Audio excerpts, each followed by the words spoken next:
All right, ఈ రోజు ఎక్కడున్నాం ఏంటి అంటే మన మియాపూర్ లో మా వాళ్ళు చాలా హుషారుగా ఉన్నారు. ఇక స్టార్ట్ చేద్దాం అంటున్నారు. ఈ రేంజ్ లో హుషారుగా ఉన్నారు కాబట్టి ఇక లేట్ చేయకుండా మొదలు పెడదాం మన ఫస్ట్ రౌండ్. హల్మితి హబీబో.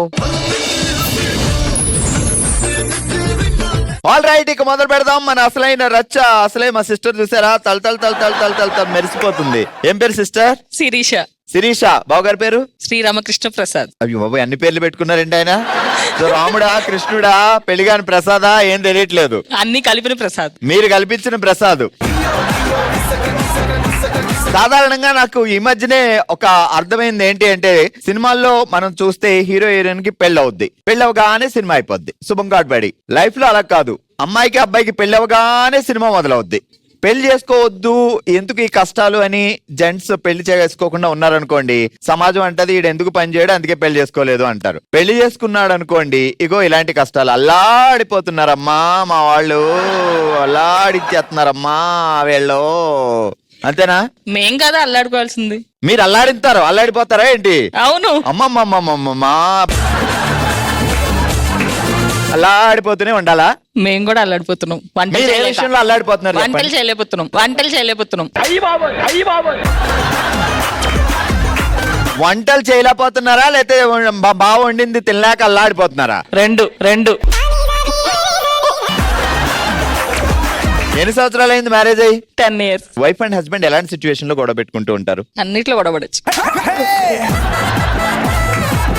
గొడవ పెట్టుకోవడానికి రీజన్స్ కూడా ఉంటాయి. ఒకటి, పొద్దుట లాగానే ఇలా ఆలోచిస్తుంటారు అనమాట, ఈ రోజు ఏ పాయింట్ తో గొడవ నేనైతే పెట్టాలి. మాట్లాడకపోయినా గొడవ పెట్టుకుంటా.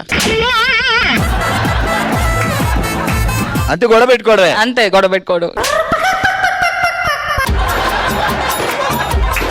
ఇంకా ఎలాంటి సందర్భాల్లో గొడవలు పెడుతుంటారు? పొద్దుట లేవగానే చూసి ఈ రోజు ఏ పాయింట్ గొడవ ఏం వంట చేస్తున్నావు, ఏం కూర వండుతావు, అయ్యో దేవుడా. ఏం చేస్తారు బావగారు? Visual effects and graphics movies కి. అయ్యో, సినిమా కుర్రాడిని అల్లాడించేస్తుందంటే ఆ క్రియేటివిటీ వంటల్లో కూడా చూపించాలి మాకు. ఎప్పుడన్నా అంటాడా బావా, చిచ్చి ఎందుకు పెళ్లి చేసుకున్నాను రా బాబు, పెళ్లి అయిన తర్వాత సినిమా మొదలైంది, అసలు సినిమా వాడికి కూడా సినిమా చూపిస్తున్నారు అంటాడా? అసలు మేం కదా ఫీల్ అవ్వాల్సింది. కాదు, కష్టాలన్నీ ఆయనే పడి, వంటలన్నీ ఆయనే చేసి, పొగడతలన్నీ ఆయనే పొగిడి, ఇంకా మీరు ఎందుకు? కానీ ఇలా బయటికి చెప్పుకోలేం కదా, అందుకు. అబ్బా వెండేశారు, ఎంత గ్రిప్పు. సరే, జాగ్రత్తగా వినండి. ఇళ్ళకి పండగ చేసుకుందామా, ఇంటెనక చలిమంట కాసుకుందామా, ముగ్గేసి మురుకులు వండుకుందామా, ముంతలో ఏంటి అప్పుడే ఎలా అయిపోయింది? ఇంకా ఉంది ఇంకో లైను, మళ్ళీ విను కొంచెం చిన్నగా. చిన్నగా. ఇళ్ళకి పండగ చేసుకుందామా, ఇంటెనక చలిమంట వేసుకుందామా, ముగ్గేసి మురుకులు వండుకుందామా, ముంతలో మరమరాలు దాచుకుందామా. ఇది బాగా చెప్తున్నావు నువ్వు. ఇళ్ళకి పండగ చేసుకుందామా, ఇంటి వెనకాల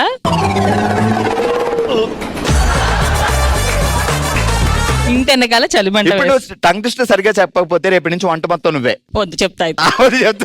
అంతేగాని ఇళ్ళకి పండగ చేసుకుందామా, ఇంటానికి చలిమంట వేసుకుందామా, ముగ్గేసి మురుకులు వండుకుందామా, ముంతలో మరమరాలు దాచుకుందామా. ఇళ్ళకి పండగ చేసుకుందామా, ఇంటి వెనకాల చలిమంట వేసుకుందామా, ముగ్గేస్తూ మురుకులు చేసుకుందామా, ముంతలో మరమరాలు దాచుకుందామా. Okay, super. హలో అండి, మీ పేరేంటి? సాయి రూపిణి.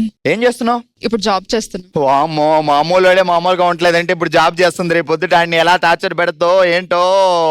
మామూలు ఇంట్లో ఉన్న వాళ్ళు హోమ్ మినిస్టర్లే దరదలు ఆడుతున్నారంటే ఎలా ఇక్కడ జాబు అంటదేమో. అంతేనా సాయి రూపిణి? అంతేగా. ఈ రోజు మన ఎపిసోడ్ లో మనం నేర్చుకుంటున్నాం అసలు మొగుడిని అల్లాడించడం ఎలా. రేపు వచ్చేవాడిని ఎలా అల్లాడిద్దాం అనుకుంటున్నాం. ప్రెసెంట్ అయితే ఇంకా ఏం అనుకోలేదంటే ముహూర్తం పెట్టుకొని ఏ కమాన్ రెడీ ఇలా అనుకుందాం. ముగ్గురు హీరోల్ని మిక్సీలో వేసి గ్రైండ్ చేస్తే అలాంటి వాడు కావాలి అనుకుంటే ఆ ముగ్గురు హీరోలు ఎవరు? పవన్ కళ్యాణ్, ప్రభాస్, మహేష్ బాబు. నాన్నగారు ఎక్కడుంటారు? ఇక్కడే ఉన్నారా? సార్ కష్టం అండి. స్వయంవరం బ్రైడ్ ఇచ్చావు నీకు, ఒక 5-6 వచ్చారు. వాళ్ళు నువ్వు క్వశ్చన్లు అడగాలి. మొదట ఉన్నాడు ఒక క్వశ్చన్ అక్కడ. వంట వచ్చా? నిన్ను చూస్తే అదే నీకు వచ్చి కదా ఆయన అడుగుతావు వంట వచ్చా అని. నేను చేయనప్పుడు తను చేయాలి కదా, ఇద్దరు 50-50. Point noted your honour. ఇంకో క్వశ్చన్ నెక్స్ట్. అంటులు తోమడం వచ్చా? ఈమె కత్తి కాదండి బాబా, అమ్మవారి కత్తి. సరే జాగ్రత్తగా విను. ఇరుకు సందులో ఇరుక్కుపోయిన విమానం రెక్కలో ఇల్లంతా పేడేసి అలికేసి ముగ్గేసిన ఇలేజీ బామలో. ఇరుకు సందులో ఇరిగిపోయిన విమానం రెక్క. ఇరిగిపోలేదు, ఇరుక్కుపోయింది. ఓకే, ఇరుక్కుపోయిన విమానం రెక్కలు. అంటే రేపు పొద్దున పెళ్ళాక మా బావ కూడా ఇరుక్కుపోతాడు అనుకోండి, నేను ఒక డైలాగ్ చెప్తా, అలా చెప్పాలి. ఓకే. రా నన్ను పెళ్లి చేసుకో అల్లాడిస్తా, అటు చూసి చెప్పు. రా నన్ను పెళ్లి చేసుకో అల్లాడిస్తా. అయినా వచ్చాడంటే ఇక అల్లాడించడమే. ఇప్పుడు చెప్పు టంగ్ ట్విస్టర్. ఇరుకు సందులో ఇరుక్కుపోయిన విమానం రెక్కలు ఇల్లంతా అలికేసి ముగ్గేసి. ఏమేసి అలుగుతావు పేడ. మరి అది చెప్పు. ఓకే. మళ్ళీ మొదటి నుంచి. ఓకే, ఇరుకు సందులో అలికేసి. నేను అనుకున్నా నువ్వు ఇరుకు సందిని అరికేస్తానని. ఇరుకు సందులో ఇరుక్కుపోయిన విమానం రెక్కలు ఇల్లంతా పేడేసి అలికేసి ముగ్గేసి విలేజీ బామ్మలు. నా కోరిక ఏంటంటే మా చెల్లికి ఎలాంటి మొగుడు రావాలి అంటే బాగా పల్లెటూరి, రోజు పేడేసి అలికించేసి ముగ్గులు వేయించి అప్పుడు దాకా ఊరుకొని బాగా రావాలి. ఇది మరి నువ్వు సాఫ్ట్వేర్ జాబ్ చేసినా పర్వాలేదు, ముందు పేడేసి అలికేసి అప్పుడు జాబ్కి వెళ్ళి అనాలి. ఆ చేతులు వాసన చూసుకుంటూ నువ్వు ఆఫీస్కి వెళ్ళాలి. నా కోరిక భలే ఉంది కదా. మా చెల్లి గడిగా తప్పలు కొట్టండి. ఆల్ రైట్, మా నెక్స్ట్ సిస్టర్ రెడీగా ఉన్నారు అలాడించడానికి. ఏం సిస్టర్, ఏం పేరు? అర్చన. ఏం చేస్తారు బావా? సాఫ్ట్వేర్. మీరేం చేస్తారు? ఇల్లుని మేనేజ్మెంట్ చేస్తూ ఉంటాను. ఈ సాఫ్ట్వేర్ అల్లాడిస్తూ ఉంటారా? అలా నన్ను ఊరుకోండి. బావగారు లవ్ అరేంజ్డా? అరేంజ్డ్ అండి. రెడీ, జాగ్రత్త. ఇళ్ళకి పండగ చేసుకుందామా, ఇంటి వెనకాల చలిమంట కాసుకుందామా, ముగ్గేసి మురుకులు వండుకుందామా, ముంతలో మరమరాలు దాచుకుందామా? ఫాస్ట్ గా. ఇళ్ళకి పండగ చేసుకుందామా, ఇంటెనకాల చలి మంటలు. ఇంటి ముందు వేసుకోకూడదా, ఇంటి వెనకాల వేసుకోవాలా? సరేలే మీ ఇష్టం, మీరు అల్లాడిస్తారు మళ్ళీ. చెప్పండి. మళ్ళీ మీరు ఫస్ట్ నుంచా? బాగా కనెక్ట్ అయినట్టుంది. ఇళ్ళకి పండగ చేసుకుందామా, ఇంటెనకాల భోగి చలి మంటలు వేసుకుందామా. రోజు సంక్రాంతి పండుగే మాకు ఇంట్లో. మళ్ళీ ఇళ్ళకి పండగ చేసుకుందామా, ఇంటెనకాల మంట వేసుకుందాం, చలి మంట వేసుకుందామా, ముగ్గేసి మురుకులు చేసుకుందామా, బురుగులు పెట్టుకోవాలి.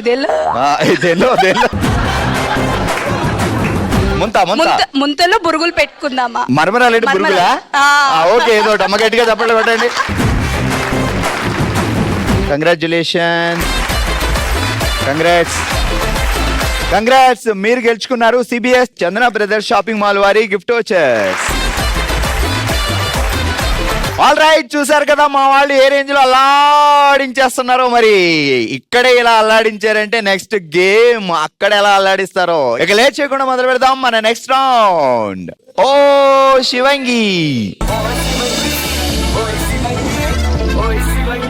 ఓ శివంగి సెటప్ ప్లీజ్.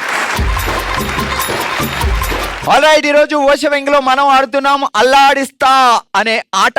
మరి అల్లాడించాలి అంటే ఏం లేదు, ఇద్దరు ఎలా కూర్చుంటారు కదా, నేను పైనుంచి ఇలా బెలూన్ వదులుతా. సో 5 times వదులుతాను. 5 times లో మీరు ఎన్నిసార్లు మీ ఫేస్ తో ఇద్దరున్న ఫేసులతో ఇలా క్యాచ్ చేయాలి. ఒకసారి ట్రయల్, జనాలకు అర్థమయ్యేటట్టు. ఇలా వదిలేను అనుకోండి, అలా వదిలేస్తే పాయింట్ పోద్ది. ఇదే మరి ఈ రోజు మనం ఆడే అల్లాడిస్తా అనే ఆట. సో ముందుగా ఆడడానికి సుకన్య గారు అండ్ రమ్య గారు రెడీగా ఉన్నారు. సో రెగ్యులర్ గా మా హస్బెండ్ నేను ఇంట్లో ఇదే ఆట ఆడతామండి, ఆ మాత్రం అల్లాడించడం మాకు రాదా అంటున్నారు వీళ్ళిద్దరు. రెడీ, 3, 2, 1. జాగ్రత్తగా ఉండండి.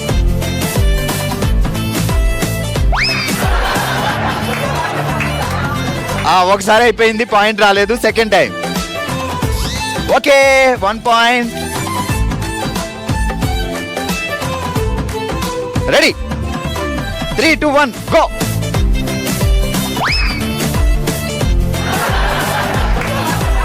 Fourth time. Okay, 2 points. Last time.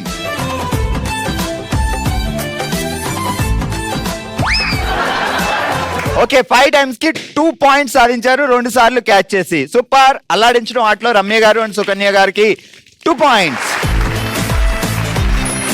Already ఈ రోజు ఓషివంగిలో మనం ఆడుతున్నాం అల్లాడిస్తా అనే ఆట. ముందుగా వచ్చిన సుకన్య అండ్ రమ్య గారు బ్యాచ్ 2 పాయింట్లు సాధించారు. నెక్స్ట్ సుష్మా అండ్ హిమబిందు రెడీగా ఉన్నారు. 3, 2, 1 గో.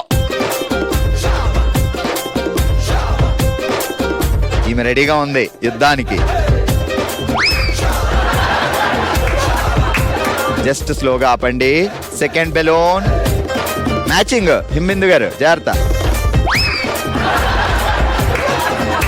మూడోది క్యాచ్, జాగ్రత్త. హిందూ గారు గో. లాస్ట్ బెలూన్, జాగ్రత్త. 3, 2, 1. సూపర్. ఈ రోజు గేమ్ లో సుష్మా గారు అండ్ హిమబిందు గారు సాధించారు 1 పాయింట్. ఆల్రైట్, అల్లాడిస్తా ఆడడానికి నెక్స్ట్ వచ్చారు అనంత అండ్ నాగమణి గారు. సో ఫస్ట్ బెలూన్, 5 బెలూన్స్ ఇస్తా. Ready, 3, 2, 1 go. ఫస్ట్ బెలూన్ పొడిపొచ్చిందమ్మా, బెలూన్ పోయింది కానీ. అనంత గారు జాగ్రత్త.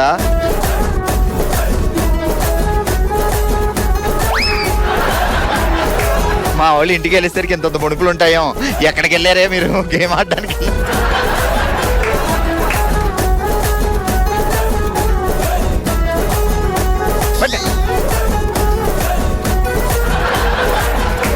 ఇది ఇక్కడ కదా పట్టాలి, మూత్తో పట్టారు, ఇది ఇదే వేస్తున్నాం మరి. ఓకే, ఇంకా 2 ఉన్నాయి, 2 పాయింట్లు కొట్టాలి మరి. సూపర్, కేర్ఫుల్, జాగ్రత్త, గో. మొత్తానికి 1 పాయింట్ సాధించారు మా నాగమణి గారు అండ్ అనంత గారు. ఆల్ రైట్, నెక్స్ట్ అల్లాడించడానికి రెడీగా ఉన్నారు ఉషారాయణ గారు అండ్ లోచన గారు. సో ఉషారాయణ గారు, ఏంటి సంగతులు? మీరేమో ఈ కాంబినేషన్ లో ఎన్ని పాయింట్లు సాధిస్తారో చూద్దాం. రెడీ, 3, 2, 1. ఉషారాయణ గారు చూసారా అసలు? గో. సెకండ్ బెలూన్, దెబ్బ తగిలినా పర్లేదు, క్యాచ్ చేయాలి.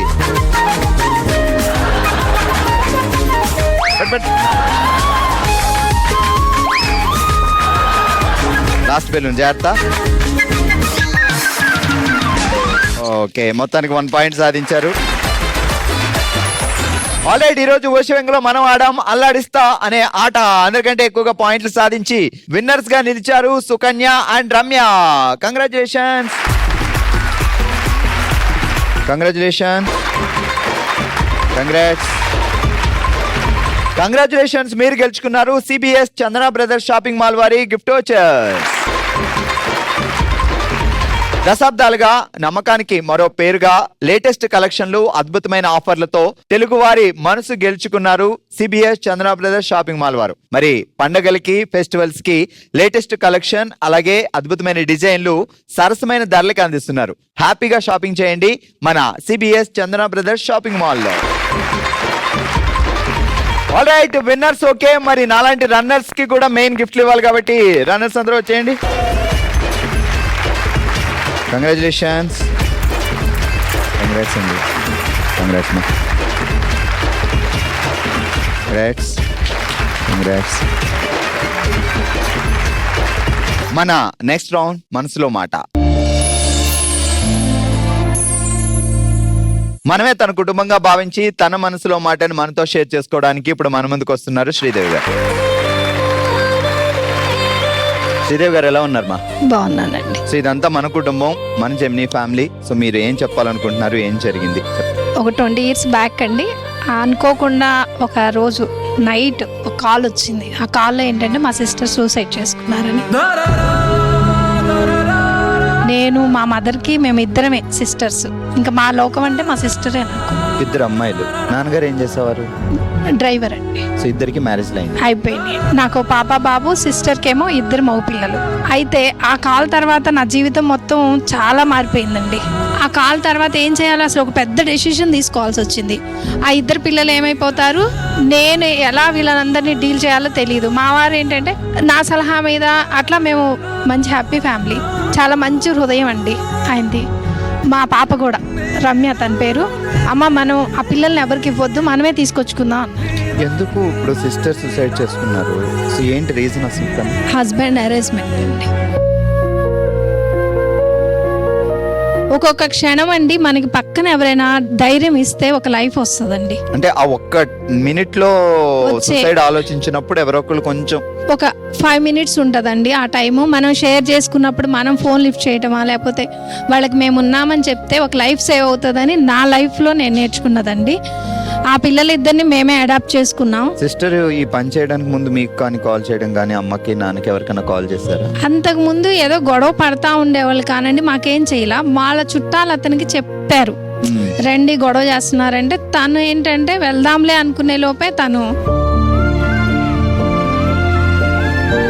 ఆ తర్వాత ఆ ఇద్దరు పిల్లల్ని తీసుకొని మేము ఒక హాస్టల్ మా సిస్టర్దే దాన్ని హ్యాండ్ ఓవర్ చేసుకొని మేము తను నాకు చేతిలో చెయ్యేసి మా అమ్మగారికి కూడా చెప్పాలి, అక్క నువ్వు చూడాలి పిల్లల్ని అని చెప్పి తను ఇదైపోయారు. వన్ డే అంటే ఇప్పుడు తను ఇట్లా సూసైడ్ చేసుకున్న తర్వాత ఇంకా ఉన్నారు స్పృహలో? వన్ డే ఉన్నారండి, మీరు వెళ్ళేదాకా ఉన్నారు. ఆ వన్ డే తను చాలా నరకం యాతన అనుభవించిందండి. అది ఈ రోజు కూడా నాకు ఒక తీరని బాధ అండి. కళ్ళ ముందే మెదులుతుంది. మెదులుతది. ఏం పేరు చెల్లెలి పేరు? రమాదేవి. సో రమాదేవి గారిని గుర్తు చేసుకున్నప్పుడల్లా ఆ సిచ్యువేషన్ మీకు తన చేతిలో- అసలు ఇంకా అది నా లైఫ్ లాంగ్ నాతోనే ఉంటదండి. అది ఆ పిల్లలిద్దరిని మేము తెచ్చుకున్నాక 1 year లోపే మా హస్బెండ్ కి హార్ట్ స్ట్రోక్ తో ఇదైపోయారండి. ఇంకా నా లైఫ్ ఎలా ఉందంటే సింగిల్ ఉమెన్ 4 members. సిస్టర్ చనిపోయిన తర్వాత హస్బెండ్ పిల్లల్ని కూడా తీసుకోలేదు. అంటే మేమేం చెప్పామంటే నా పిల్లలుగా అయితే నేను పెంచుకుంటాను మీ ఇన్వాల్వ్మెంట్ లేకుండా. ఆల్రెడీ మా పాపని మా సిస్టర్ని పోగొట్టుకున్నాం కాబట్టి ఇంక నేను తను ఇన్వాల్వ్మెంట్ నేను నచ్చలేదు. ఎందుకంటే తను ఉన్న హ్యాబిట్స్కి నేను తను అడగలేదు కూడా నా పిల్లలు నాకు ఇవ్వండి అని. అడగలేదు. నేను చెప్పడం అయితే చెప్పాను, నా పిల్లలుగా నేను పెంచుకుంటాను అని. అప్పుడు ఎంత వయసు అమ్మా ఇద్దరు బాబులకి? 5 years 6 years అండి. బా, చాలా చిన్న పిల్లలు. తండ్రి మనసు ఉంటే నా పిల్లలు నాకు కావాలి అని అడిగేవాడు. భార్య పోయి పిల్లలు కూడా లేకపోతే ఇప్పుడు ఆయన మళ్ళీ పెళ్లి చేసుకున్నాడా? లేదండి, మేము ఇంకా వాళ్ళ నుంచి చాలా దూరంగా ఇంకా అతను మీకు అసలు ఎలా ఉన్నాడు ఏంటో అసలు contact మేమేం లో లేడు. పట్టించుకోలేదు. అలా ఆ పిల్లల్ని పెంచే పద్ధతిలో నేను లేడీస్ హాస్టల్ నడుపుతా పిల్లల్ని అంటే పెంచానండి. చెల్లెలు వాళ్ళు నడిపేవారా హాస్టల్? అంతకు ముందు తను పెట్టి 6 months కూడా కాలేదండి. చెల్లి మూన్ గా పెట్టారు. ఆ. హస్బెండ్ ఇంత హరాస్మెంట్ చేస్తున్నా ఇంట్లో మెయింటెనెన్స్ కి డబ్బులు ఇవ్వట్లేదు అనే ఉద్దేశంతో తనే సెల్ఫ్ గా ఒక డబ్బులు సంపాదించాలని నేను లేడీస్ హాస్టల్ పెట్టారు. ఈ 4 పిల్లలు పెంచే క్రమంలో నేను చాలా అంటే కష్టపడ్డాను. చూసే వాళ్ళందరూ చెప్తా ఉంటారు మీరు చాలా కష్టపడ్డారండి అని. నాకు కష్టం అనిపించేది కాదు, ఈ బాధ్యత నెరవేర్చాలి బట్ అనుకునేది. ఫినాన్షియల్ గా 4 పిల్లల్ని ముందుకు తీసుకురావాలి అంటే ఈ రోజుల్లో ఒక్క పిల్లనే పెంచడం, ఇద్దరు వైఫ్ అండ్ హస్బెండ్ జాబ్ చేసినా కూడా స్కూల్ ఫీజులు అయి కట్టి పెంచడం అనేది చాలా టఫ్ టాస్క్ అయిపోయింది. అండ్ మీరు తర్వాత ఏమైనా వర్క్ స్టార్ట్ చేశారా? ఇంకా అదే హాస్టల్ మీద పిల్లల్ని చదివించుకుంటూ నేను బాగా మా పిల్లలు అందరూ మంచిగా ర్యాంకర్స్ అండి. 4 పిల్లలు మంచిగా చదువుతారు. ఆ చదువు వల్లే ఆ సరస్వతి కటాక్షం వల్ల పిల్లలందరూ చదువుకున్నారు. ఆ తర్వాత వాళ్ళ ఉద్యోగాలు వచ్చి ఇప్పుడు నన్ను వాళ్ళ అమ్మలాగా కాకుండా వాళ్ళ పిల్లల్లాగా నాకు నేనే ఒక పాపలాగా చూసుకుంటాను. నన్ను సో ఏం చేస్తున్నారు 4? పాప రమ్య ఏం చేస్తుంది ఇప్పుడు? పాప అండి HSBC లో మేనేజింగ్ ప్రోగ్రామ్ మేనేజర్. గ్రేట్. బాబు? బాబు కెనడాలోనండి, కెనడియన్ కంపెనీ. ఇద్దరు బాబులు జర్మనీలో చదువుతున్నారండి. ఈ అందరి అచీవ్మెంట్లో మా సిస్టర్ పిల్లలు ఈరోజు జర్మనీలో ఉన్నారంటే నేను పైకి చూసి కూడా చెప్తా, మా సిస్టర్కి ఈరోజు మీ అందరి సమక్షంలో నేను ఇచ్చిన మాట పూర్తి చేసుకున్నానని చెప్తాను. గ్రేట్ మా. మీకు నా ఫినాన్షియల్ గా ముందుకెళ్ళడానికి దారేసింది కూడా రమాదేవి గారే. సో తను ఒక హాస్టల్ స్టార్ట్ చేశారు. ఎందుకు స్టార్ట్ చేశారో తెలియదు, బట్ తను చనిపోయినా తర్వాత మీ హస్బెండ్కి ఇలా జరిగినా మీరు ఆ హాస్టల్ మెయింటైన్ చేసుకుంటూ 4 పిల్లల్ని ఒక పొజిషన్కి రాగలిగారు అంటే సో వాళ్ళిద్దరూ పైనుంచి మీకు బ్లెస్సింగ్స్ అందించడంతో పాటు మీకు ఒక రూట్ చూపించారు. నేను ఎక్కడికి వెళ్ళినా కూడా ఏ పని కాకుండా వెనక్కి రాకలేదు. ఎక్కడికి వెళ్ళిన పిల్లల ఎడ్యుకేషన్లో అదేదో శక్తి ఉండి నన్ను నడిపించింది. మీ ఎవరో ఒకరు కనిపించి అక్కడికి వెళ్తే ఆ పని అవుతుంది అని చెప్పేవాళ్ళు అనమాట. గ్రేట్. నిజంగా మీ చెల్లెలే ఒక శక్తిగా మిమ్మల్ని అండ్ మీ హస్బెండే ఆయన అక్కడి నుంచి బ్లెస్సింగ్స్ ఇస్తూ ముందుకు నడిపించారు. గ్రేట్ శ్రీదేవి గారు. నా లైఫ్లో నేను అంటే ఎప్పటికీ మర్చిపోలేదు ఏంటంటే మా సిస్టర్ అన్నమాట. గ్రేట్ మా.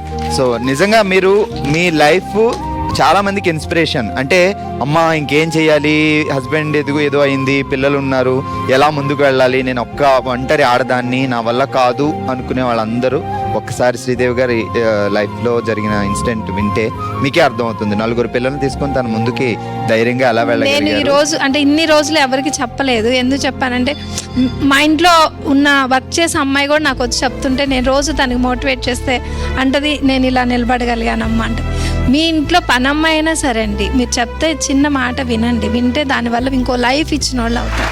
Thank you so much. So నిజంగా మంచి ఇన్స్పిరేషన్ మీరు చాలా మందికి. అండ్ ఈరోజు మీ తమ్ముడిగా భావించి ఇక్కడికి వచ్చి నాతో ఈ మాట చెప్పినందుకు సిస్టర్గా మీకు నేను ఒక చిన్న కానుక. అక్క మీకోసం ఒక కానుక, ఇది చూసినప్పుడల్లా మేము అందరం గుర్తు రావాలి మీకు, సరేనా?